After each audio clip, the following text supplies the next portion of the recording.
အားလုံးမင်္ဂလာပါကျွန်တော်ကတော့ဆိုင်ဖြစ်ပါတယ်ဒီနေ့မှာတော့ဗောနော်ဒီပတ်တမတ်ချက်တည်းရေဗောနော်အခြေခံလက်ဒီဇိုင်းဖြစ်တဲ့ bamboo sleeve design လေးကိုဒီနေ့မှာပြန်လာတဲ့အနေနဲ့သင်ပေးသွားမှာဖြစ်ပါတယ်ဒါဆိုလို့ရှိရင်ကျွန်တော်တို့အတူတူလိုက်ကြည့်လိုက်ကြအောင်နော်ခင်ဗျားတို့ဆိုလို့ရှိရင်စရောဗောနော်ဒီစနေ33လက်မ33ဗောနော်ကိုယ့်ရဲ့လက်ပတ်တန်လေးဘာလုပ်မလဲဆိုရင်ဆုံးယူလိုက်မယ်နော်ပြီးလို့ရှိရင်စရောဘာလုပ်မလဲဆိုရင်လက်ရှိဖြတ်မယ်ဗောနော်ဆိုတော့စင်တီနဲ့ဆိုလို့ရှိရင်စရောလက်ရှိက28စင်တီမီတာဖြတ်ထားတယ်လက်မနဲ့ဆိုလို့ရှိရင်17လက်မဆိုပြီးတော့ဖြတ်ထားတယ်ဗောနော်ဒီဗောနော်ဒ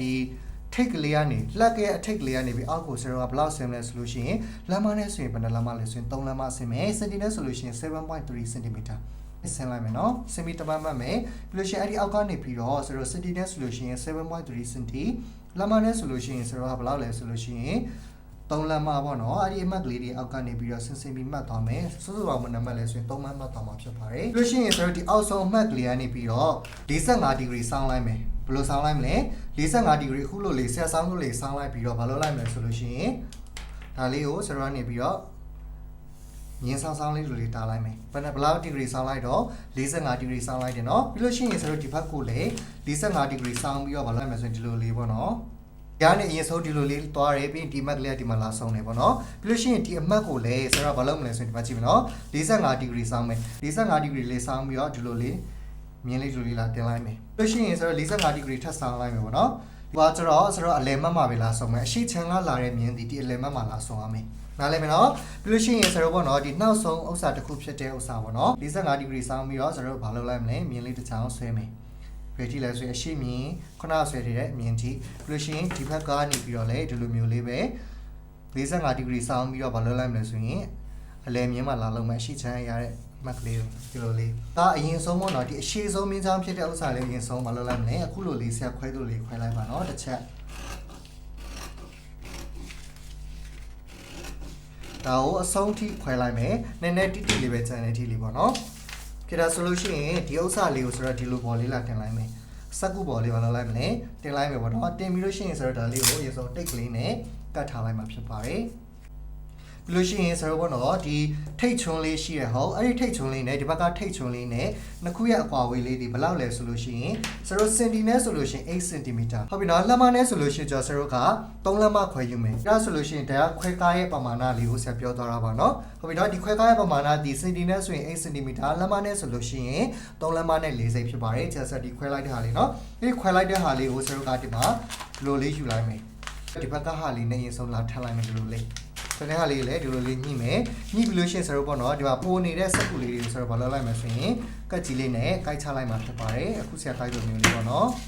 ထေတာဆိုလို့ရှိရင်ပထမဆုံးခွဲကားလေးမရအောင်လားပထမဆုံးခွဲကားလေးရလာပြီဆိုရင်ခုနကဆိုတော့ခောက်လိုက်တဲ့အချိန်မှာဆိုတော့ဗာမြင်းလေးရလာမလဲအလဲမြင်းလေးရလာမှာဖြစ်ပါတယ်အခုလိုမျိုးလေးအဲ့ဒီအလဲမြင်းလေးကနေပြီးတော့ပေါ့နော်ဆိုတော့ဒီမှာဆိုရင်ဒီမှာအရှိချမ်းလေးမှာဒီဥစ္စာလေးမရှိဘူးလားအဲ့ဒီအနီမြင်းလေးအတိုင်းပေါ့နော်ဆိုတော့ကအလဲမြင်းလေးပေါ့နော်ဒီထိဒီလိုလေးလာပြီးတော့ဘာလုပ်လိုက်မလဲဆိုရင်ဆိုတော့ကထွက်လိုက်မယ်ထွက်ပြီးတော့ပေါ့နော်ဆိုတော့ခွဲကားလုပ်ဖို့ရန်အတွက်ပေါ့နော်လေတက်မြင်လေးကနေတိုင်းဆိုတော့ကိုက်လိုက်မယ်နော်ကိုက်ပြီးတော့ဘာလုပ်မလဲဆိုရင်ဆိုတော့ပေါ့ဒီလိုမျိုးလေးဒါလုပ်လိုက်မယ်ဒီလိုလေးယူထားလိုက်မယ်နော်ယူပြီးတော့ဘာလုပ်မလဲဆိုရင်ဆိုတော့ဒါလေးကိုစက်ကူလေးအစားသွင်းမယ်ပေါ့နော်ဟုတ်ပေါ့နော်ဆိုတော့ကဒီမှာအလဲမက်ကလေးနဲ့ဆုံးတဲ့အမက်ကလေးနဲ့ဒီဘက်ကထိတ်မြင်လေးရှိရဒီမှာဟုတ်တယ်နော်အဲ့ဒီထိတ်မြင်လေးနှစ်ခုရဲ့အကွာဝေးလေးကိုအတိုင်းမလုပ်မလဲဆိုရင်ဆရာယူမှာဖြစ်တယ်ပေါ့နော်အဲ့ဆိုရင်ဆုံးပေါ့နော်ဆရာတိတ်ကလေးကတ်ထားပါမယ်ဒီအဲ့ဆိုရင်ဆရာပေါ့နော်ဒီထိတ်ကနေပြီးတော့စင်တီနဲ့ဆိုလို့ရှိရင်8စင်တီမီတာပေါ့နော်လက်မနဲ့ဆိုလို့ရှိရင်ဘယ်လောက်လဲလက်မနဲ့ဆိုရင်ဆရာ3လက်မနဲ့4စိတ်ရှိတိုင်းလေးဘယ်လိုလိုက်မလဲဆိုရင်ထိတ်ကလေးမှာအမှတ်ကလေးမှတ်လိုက်မယ်မှတ်ပြီးတော့ဒါလေးကိုဒီလိုလေးလာလိုက်မယ်ပေါ့နော်ဟုတ်ပြီနော်ဆရာဘယ်လောက်ခွာလိုက်လဲလက်မနဲ့ဆိုရင်3လက်မနဲ့4စိတ်စင်တီနဲ့ဆိုရင်8စိတ်ပေါ့နော်အဲ့လိုလေးခွာပြီးတော့ဆရာခွဲကားလေးဘယ်လိုလိုက်လဲလောက်လိုက်ပါရင်နော်ဒါလေးကိုဆိုတော့ဒီလိုလေးယူလိုက်မယ်ယူပြီးတော့ဒါလေးကိုဒီမှာလိုလေးလာထားလိုက်မယ်နော်ပြီးရင်ဆိုတော့ဒီဘက်မှာရှိရဟုတ်လားဒီအမဲမင်းချောင်းလေးအတိုင်းမြင်လားအမဲမင်းချောင်းလေးအတိုင်းတက်ကြီးလေးနဲ့ကိုက်ထုတ်လိုက်မယ်နော်ဒီလိုလေးဒီဘက်ထိပဲလဲဆိုရင်ဒီဘက်တွေ့လားဆိုတော့ဒီမှာဒီကနေပြီးတော့လာဆုံတဲ့မြင်းလေးနဲ့ဒီမြင်းလေးနဲ့လာဆုံတဲ့နားလေးထိပဲနော်အဲ့ဒါကိုဒီလိုလေးကိုက်လိုက်မယ်နော်ဟုတ်ပြီနော်ဒါဆိုလို့ရှိရင်ဆိုတော့ပေါ့နော်ခုနကတော့ခောက်လိုက်လို့ရလာတဲ့ဥစ္စာလေးတွေအလယ်မက်ကလေးပေါ်လာမယ်နော်အဲ့ဒီအလယ်မက်ကလေးအတိုင်းပဲဆိုတော့ဘာလုပ်လိုက်မလဲဆိုလို့ရှိရင်မြင်းမဲလေးပြန်ကားလိုက်မယ်နော်ဒါပြီးလို့ရှိရင်ဆရာတို့ပေါ့နော်ဒီမှာအနောက်ကမြင်းလေးမရှိဘူးလားရှိမယ်နော်ရှိပြီဆိုရင်အဲ့ဒါလေးတိုင်းဒီလိုလေးမလုပ်လိုက်မလဲမြင်းလေးရောင်ရောင်လေးထားလိုက်မယ်နော်ဒါပြီးတော့ခုနကဆရာတို့ဒီမှာအလေမြင်းလေးတိုင်းမလုပ်လိုက်မလဲဆိုရင်တိုက်သွားမယ်နော်ဒီထိတိုက်ပြီးလို့ရှိရင်ဆရာတို့ဒါလေးကိုခွဲကားလေးလုပ်လိုက်မယ်ဒီခုလိုလေးဒါလေးကိုလည်းဆရာတို့စက်ကူဆက်မယ်ပေါ့နော် ဒါဆိုလို့ရှိရင်ဆရာတို့ကခုနခွဲခါတဲ့ပမာဏလေးတိုင်းပဲမလုပ်လိုက်မယ်ဆိုရင်ခွဲခါလိုက်တော့မယ်နော်ဒီဒါလေးကိုလေဆရာတို့မလုပ်လိုက်မယ်ဆိုရင်ဒီမှာကြည့်မယ်နော်ဒီလိုလေးပဲခောက်လိုက်မယ်နော်ခောက်ပြီးတော့ဆရာတို့ဒီမှာမလုပ်လိုက်မယ်ဆိုရင်လာထပ်မယ်နော်ဒီခုလိုပုံစံလေးပေါ်လာအောင်လုပ်လိုက်မယ်နော်ပေါ်လာပြီဆိုရင်ဆရာတို့ဒါလေးတိုင်းပေါ့နော်အလဲမြင်းလေးတိုင်းမလုပ်လိုက်မယ်ဆရာတို့ကတ်ကြီးလေးနဲ့ကိုက်လိုက်မှာဖြစ်ပါတယ်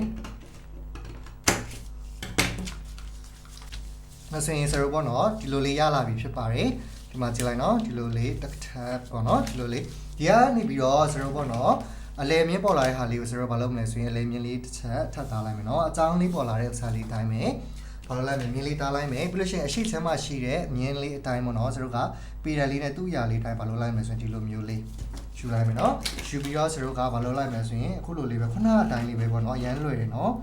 ယူပြီးတော့ဘာလို့လိုက်မယ်ဆိုရင်ဆရာတို့ဒါလေးကိုခွဲကားလေးပဲလုပ်လိုက်မယ်နော်ခွဲကားပမာဏလေးဆိုတော့ခုနကတော့ပြောတယ်ပမာဏလေးအတိုင်းပဲဖြစ်ပါတယ်8 cm ပေါ့နော်လက်မနဲ့ဆိုရင်3လက်မနဲ့4စိတ်တိုင်းပဲခွဲရမယ်ပေါ့နော်ဒါဆိုရင်ဒီဆုံးစက်ကူလေးစားထိုးလိုက်မယ်နော်ဒီဆိုရင်ရင်ဆုံးလေးဒီလိုလေးခောက်လိုက်မယ်နော်ခောက်ပြီးတော့ဆိုတော့လေးကိုဒီလိုလေးလာထပ်လိုက်မယ်ဒီမှာနော်ထပ်ပြီးလို့ရှိရင်ခုနကဆိုရင်ဒီမှာခွဲကားလေးတိုင်းပေါ့နော်ဒီထိတ်ထိပါလို့လိုက်မယ်စက်ကကြီးလေးနဲ့ကိုင်လိုက်မှာဖြစ်ပါတယ်ဒါတော့ဆိုရင်အခုဆက်ကိုက်လိုက်တဲ့ဟာလေးဒီဥစ္စာလေးရလာတယ်ပေါ့နော်ဒီတော့ solution ပေါ့နော်ခုနကတော့ဆရိုပေါ့နော်ခုနခောက်လို့ရလာတဲ့ဥစ္စာလေးကိုဆရိုကမလုပ်လိုက်မလဲဆိုရင်ခုလိုလေးပေါ့နော်မင်းမဲလေးနဲ့တားလိုက်နော်တားပြီးတော့ဆရိုဒီမှာဒီရှိတဲ့မြင်လေးဟုတ်တယ်နော်အဲ့ဒီမြင်လေးကိုလည်းဆရိုဒီလိုလေးပဲတားလိုက်မယ်တားပြီးတော့ဒါကိုဆရိုပေါ့နော်ကတ်ကြီးလေးနဲ့ပါလုပ်လိုက်မယ်ကိုက်လိုက်မှာဖြစ်ပါတယ်နော်အဲ့လိုလေးပေါ့နော်ဒါလေးကိုလည်းဆရိုက8 cm ပေါ့နော်လက်မနဲ့ဆိုရင်3လက်မနဲ့4စိတ်တိုင်းပါလုပ်မလဲဆိုရင်ခွဲကားလောက်မှာဖြစ်ပါတယ်ခေတ္တဆိုလို့ရှိရင်ဆရာတို့ပေါ့နော်ဒီလိုလေးထပ်ပြီးသွားပြီဆိုလို့ရှိရင်ဆရာတို့ကဒီမှာဒီလိုလေးပေါ်လိုက်မယ်ဆိုရင်ထပ်လိုက်မယ်နော်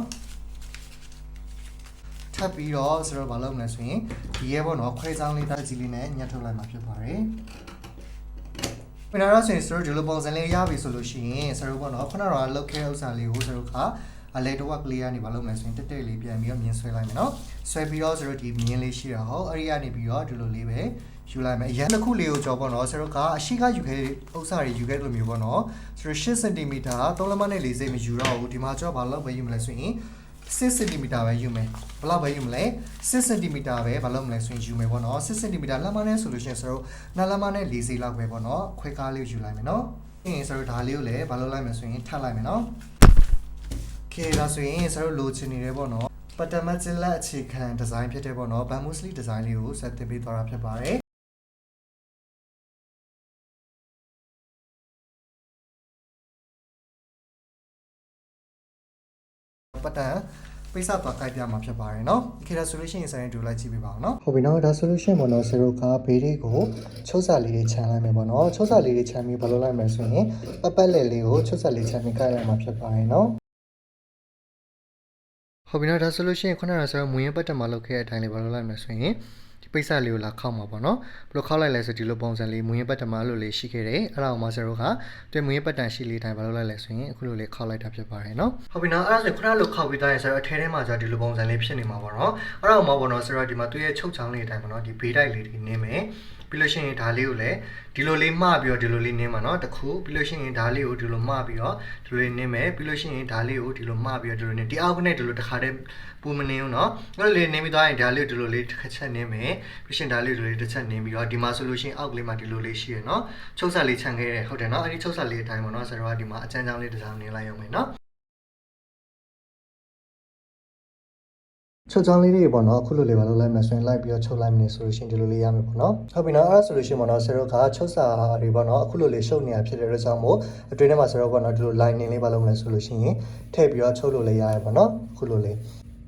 ဒီပမာဏရှိတိုင်းလေးဘာလုပ်လိုက်မယ်ပတ်လေးလေးကိုက်ပြီးတော့ဆရာတို့ပေါ့နော်ဘေးပတ်လေးလေးဘာလုပ်လိုက်မယ်ဆိုလို့ရှိရင်ချုပ်ချောင်းလေးနင်းပြီးတော့ချုပ်လိုက်ရမယ်နော်ဟုတ်ပြီနော်အဲ့ဒါဆိုလို့ရှိရင်အတွင်းထဲပေါ့နော်ဒီလိုမျိုးအတွင်းထဲကဥစ္စာမပေါ်ချင်ဘူးဆိုရင်ဒီလို lining လေးခန့်လိုက်လို့ရတယ်နော်ဟုတ်ပြီဒါဆိုလို့ရှိရင်ဆရာတို့ကဒါလေးကလက်ကလေးကချုပ်လို့ကဘာဖြစ်သွားလဲဆိုရင်ပြီးသွားပြီပေါ့နော်ဒါလေးကဆရာတို့ပေါ့နော်ချုပ်ပြီးသွားမြင်ရမယ့်ပုံစံလေးဖြစ်ပါတယ်ဒါဆိုရင်အဆုံးထိရှိရှိပေးခဲ့တဲ့အားလုံးကိုကျေးဇူးတင်ပါတယ်ဆရာနောက်ဗီဒီယိုမှာပြန်လည်ဆုံတွေ့ကြမယ်နော်